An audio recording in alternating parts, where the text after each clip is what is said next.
For the secular institutions, your certificate is given to you after. But here in marriage, the certificate is given to you before you start. If an engineering certificate was given to you before you started, chances are you will study well. You study right now to get the certificate, knowing that if you fail, you don't get the certificate. But if the certificate is already given to you, chances are you will attend lectures. If we could also adopt that in the marriage institution, maybe people will study more to earn that marriage certificate before they get married. What if possibly the lessons of marriage are such that people don't graduate from it? So you are given certificates for an eternal journey. The engineering, the medical school is time bound. But because marriage is supposed to be till death do you part. So how long will they wait to give you certificates? If there is anything the devil seems to be more interested in, it is marriage. There are many other things he does. His mission is to kill, steal, and destroy, and he destroys a whole lot. But it seems like his attention in the marriage sector is more. What exactly is Satan looking for in the marriage sector? Why is he so interested in people's marriages? Well, I may not know exactly what he's looking for, but I can guess because anything God is invested in, Satan is interested in. God is interested in marriage, and I discovered that until marriage came, Satan never attacked in the garden.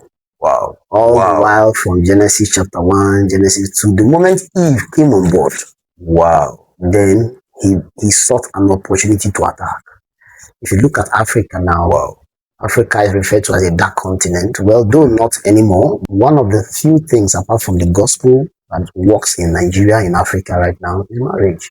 We may not have good government, we may not have good roads, we may not have social amenities, but we have the gospel and we have marriages. So because God is invested in marriages, God has a lot of things connected to marriage. For instance, one of his plans for marriage is to raise godly seed. The moment a home is distorted, their foundations in God, their foundations begin to shake. So there are lots of things that the enemy sees that we don't see. That if we see what he sees, we will be more intentional in making our homes and marriages work. Wow. So what I'm getting from what you are saying, sir, is when the devil goes after the offspring, that connotes that he is going after the next generation. It's not always necessarily about even the man and the wife. It's about the next generation is already under attack. And the kind of seed.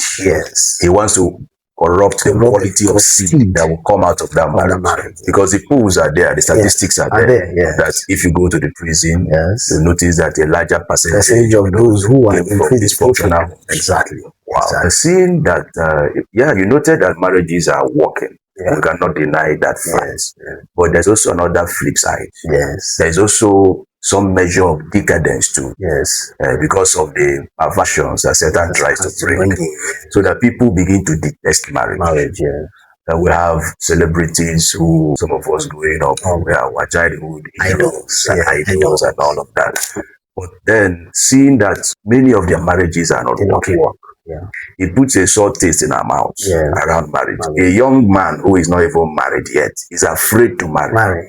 Because if somebody you have always looked up to as being wise, as being an inspiration, cannot even put marriage together with all their wisdom.